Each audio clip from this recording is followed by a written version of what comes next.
नमस्कार.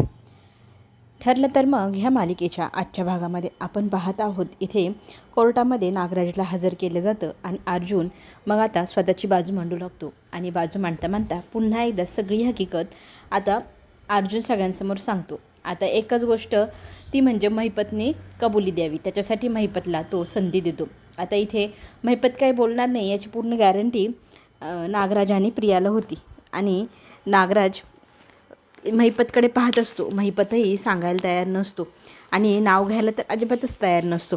तरीही अर्जुन प्रयत्न करतो. अर्जुन त्याला सांगू लागतो, हे बघ, जर तू आता कोर्टासमोर स्वतःची बाजू मांडली नाहीस, काहीच बोलला नाहीस, तर मी आता कोर्टासमोर काही फोटो आहे ते मी दाखवू इच्छितो. त्या फोटोंमुळे खूप मोठा खुलासा होईल आणि सगळी केसच पलटून जाईल. मग तो फोटो घ्यायला चैतन्यकडे जातो. चैतन्य वाचत त्याला म्हणत असतो की तू काय करतोयस, नको करू, कसली फोटो, तू काय म्हणतोयस. पण इथे फक्त देखावा दाखवण्यासाठी अर्जुन फोटोंचं नाव घेतो. आता रविराज सायलीला विचारू लागतो, फोटो, कसले फोटो, हे काय आहे, तुला माहिती आहे का. तर ती म्हणते, ह्याबद्दल तर मलाही काही पूर्वकल्पना यांनी दिलेली नाही. आता अर्जुन कुठली चाल खेळतोय हे कुणालाच ठाऊक नाही. सगळेजण कावरेबावरे झालेले असतात. आणि आता अर्जुन म्हणतो, मी इतका वेळ वाट पाहिली, आता मी वाट नाही पाहू शकणार. आणि लगेचच महिपतला ते क्षण आठवतात ज्या वेळेला अर्जुनने त्याला ऑफर दिली होती. आणि जर तू कबूल केलं नाहीस तर तुझी मुलगी जिवंत आहे हे मी सगळ्यांसमोर सिद्ध करेल. आणि त्याने फोटो पण दाखवलेले होते.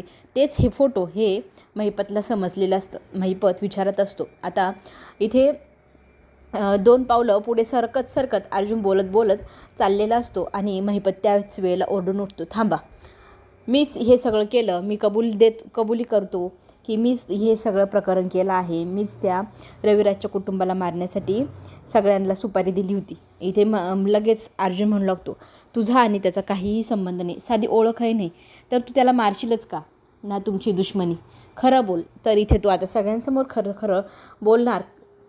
त्याला ते क्षण आठवू लागतात. मग तो सगळं सांगू लागतो की मला नागराज ह्या किल्लेदाराच्या लहान भावाने सुपारी दिली, त्यावेळेला मला पैशांची गरज होती.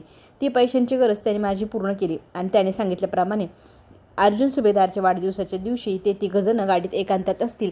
त्याच वेळेला त्यांचं गेम करायचं ठरलं आणि टेम्पो बंद पडला होता. तर नागराजने त्याचा मित्र रमेश याचा टेम्पो बोलवलेला होता.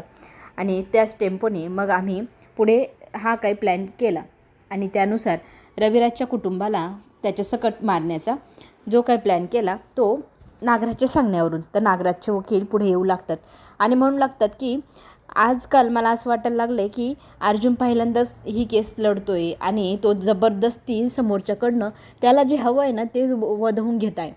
ही गोष्ट कोर्टासमोर पुन्हा एकदा वकील सांगू लागतात. तर इथे महिपत म्हणू लागतो, तुला काय वाटतं मग मी खोटं बोलतो आहे, मी एक शब्दही खोटं बोललेलं नाही. आणि राहिला विषय हाच ना की मी दबावाखाली आलो आहे, तर मी कुठल्याही दबावाखाली बोलत नाही आहे. आणि हे सगळं कृत्य मी जर केलंच आहे तर ते फक्त नागराजच्या सांगण्यावरून केले. हे सगळ्यांसमोर कबूल दिल्यानंतर पुन्हा एकदा नागराजचा वकील सगळ्यांसमोर म्हणू लागतो की हे सगळं दबावाखाली होत आहे, तुमच्याकडे पुरावा आहे का. आता अस्मिताने नवलच केलं आहे. अस्मिताने आता तिच्या नवऱ्याला घरी आणलं आहे, तो तिची काळजी घेतो आहे, तिला हळूहळू चल, तुझी प्रेग्नन्सी जवळ आली, स्वतःची काळजी घ्यायला हवी, तू कसलंच टेन्शन घेऊ नको, असं तिला समजावून सांगत असतो. आणि बोलता बोलता तो हेही म्हणतो की मला तू माफ केलं आहेस, या गोष्टीचा खूप आनंद झाला आहे मला. तर ती म्हणते की तुझी एवढी मोठी चूक होती की ती माफ करण्याजोगी नव्हतीच, तरीही मी फक्त माझ्या बाळाच्या सुखासाठी, त्याला आई आणि बाबा दोघांचंही प्रेम मिळावं त्याच्यासाठी मी तुला माफ केलं आहे.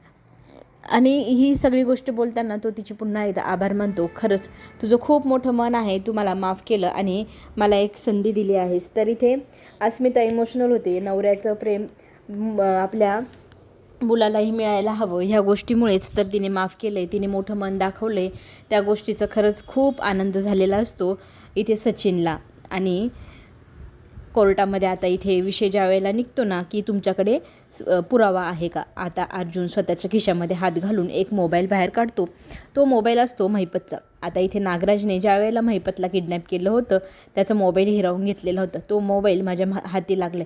त्या मोबाईलमध्ये एक रेकॉर्डिंग असते. त्या रेकॉर्डिंगमध्ये इथे नागराजकडे महिपत पैसे मागत असतो. तर पैसे मी का द्यावे? तर तो म्हणतो मी तुझं काम केलं होतं. नागराज म्हणतो माझा भाऊ, माझी वहिनी आणि त्यांची मुलगी तिघंही जिवंत असताना माझ्या नावावर काहीच झालेलं नाही. मी त्यांच्याकडे आश्रितासारखा राहतोय आणि तू माझ्याकडे पैसे काय मागतोय?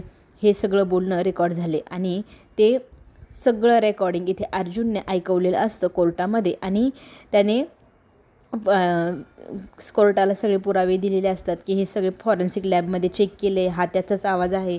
हे एवढे भयंकर मोठे पुरावे दिल्यानंतर आता कोर्ट विचारात पडले आणि त्याला वाचवायची कुठलीच संधी आता उरलेली नाही. महिपत नागराज एकमेकांकडे पाहत असतात. नागराज धमकवत असतो महिपतला, तू बरं नाही केलंस. पण आता इथे सगळी बाजी इथे अर्जुनच्या बाजूने पलटलेली असते. अर्जुनने सगळ्यांसमोर सिद्ध केले आणि सगळेजण आता इमोशनल झालेले असतात की ह्या व्यक्तीमुळे आपण इतके दिवस वाया घालवले.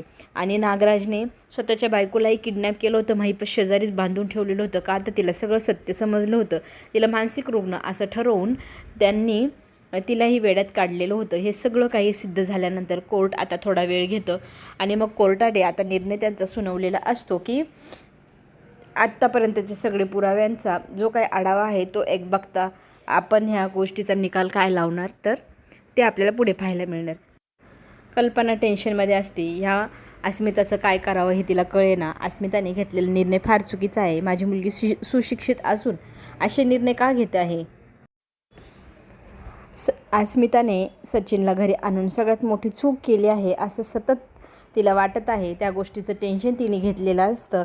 आता इथे पूर्ण आजी कल्पनाला समजावून सांगू लागते की आता जो काही निर्णय घ्यायचा तो बाळाच्या जन्मानंतरच घ्यायचा आणि बाळ जन्माला येईपर्यंत आता अस्मिताला आपण काहीही म्हणायचं नाही. आणि ती सुशिक्षित शिकलेली मुलगी आहे. तिने जो काही निर्णय घेतला आहे तो आता आपण मान्य करायला हवा. खरं तर आपलीच चूक.